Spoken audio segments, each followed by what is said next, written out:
Mayong buntag sa tanan no, so nata karon diri sa may Aswila Cove no, agi lang ta kini oh, Aswila Cove mo ni. Unya atong agian ni kadyot ning gitawag na Samal Island Davao Connector Bridge no. Ato ning i-update kadyot, quick update lang. Kay tuloy-tuloy gyud ang trabaho paspas kay ni. Mana tuloy-tuloy gini ato ang pag-update diri oh, hawa naman kayo nagay delivery siguro ni na truck materialis. So ato lang ning agian, quick update lang nato, tuyukan na nato kadyot kay mayo man ang panahon.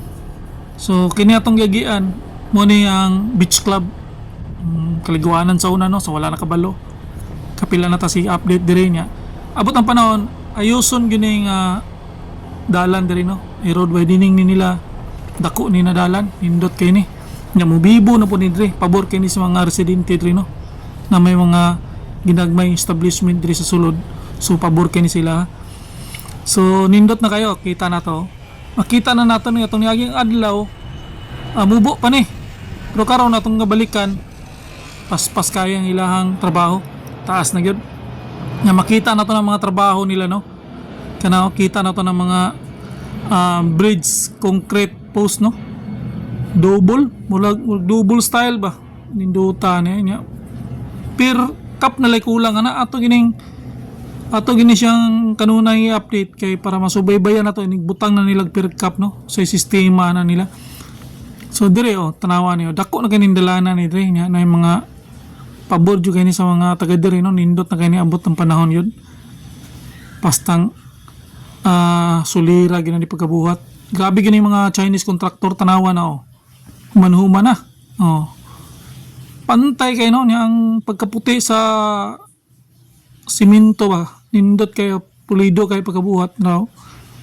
Mga Chinese contractor ni diri no, dito na maglikaya ng mga Chinese, magsigitsagit gina sila usahay nga na gina sila. So ato lang gining i-update idaghamang mga resort dito sa unahan pa dito na yung mga resort dito nga nindot kini sa una ni mo ni gitawag og beach club ni siya ri, kanang pustig yun nagitandugan kaliguanan gina sa una mo na dagat pista yata o kalimot lang ko ni ining aplaya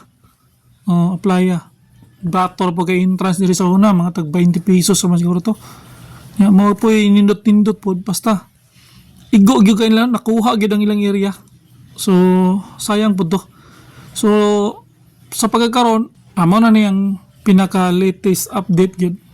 So balikan ta ni pohon ato gining sudlon dito sa unahan makasulod ta mananghid ta atong balikan ni pohon no, kay duol ra man pugod diri nya sige ko balik ato lang gining okasyonan og anhi from time to time na ma-update na to ni kay siguro nanan nitong mga niaging pipila ka bulan 46% naman daw ni. Siguro karon nanay sa mga 50 siguro. So kining tulaya dili po na ingon na taas kay ni. Ubo ra pud ni nya dili mga napabalita na dili makaagi tong mga dagko kay barko kay 47 meters na magud ang navigational vertical clearance. Unya tuyok gid daw. Ang mga gagmay okay lang makaagi. Nya kusog biya ang kuryente diri. Current diri sa Samal. Nya nay contractor na Chinese so spotted kay nato. So mura na atong buhaton no. Update ra ta, quick update ra gini atong mabuhat diri. Mo na ning mga katikaran diri kay para ma-update po ta mo. Nya sunod semana siguro mananghid ta atong sudlon dito. Atong tanawon dito unsa nay mga pag-usab no. Sanay na kuan mananghid ta. Mo na ning mga Duterte legacy no. Sa panahon niya iya gining giplanuhan gyud na matukod gyud ni. Daghang kay mga project no sa panahon ni Tatay Digong, makita ginato ng mga build project na ginaingon niya. So nakita na nato karon niya mga heavy equipment to. Nabay mga poste dire po sa likod kining gipantabunan na mga poste dia mga upat pa siguro na kay gap man kayo ang distansya. Na kini ato ning nagian to niaging semana. Di pa kay ni taas pro balikon ta ni no. So semana siguro pipila ka adlaw balikon ta na. Ato ginang i-vlog og tarong kay basta mag inita pod agian lang gyud nato ni para naputay ma-update no sa atong mga viewers unsa na katikaran aning project ni naningon sila di mahuman kay drawing ra daw kasi drawing na legit man jud kay ni mga project diri sa Davao. Wala may mga ghost project dire kamo ra may gabugna-mugna ng ghost project. Inyo ang lugar na yung mga ghost project pero diri sa Davao wala asenso kay dire. Moderno na ni yung lugar sa Davao, mga entrada oh. Nya dito banda oh, kanang gipang coral ya na kulay blue. Widening jud kay na dia ang mga rampa no. Pang irog na mga ng mga poste dia oh. Irog na ng mga poste. So na dia mga rampa. Isa diri sa atong giagian na duha dito padong sa lanang. Unya diri ra ko tom no, ito sila mo YouTuber ng bayan. Peace out.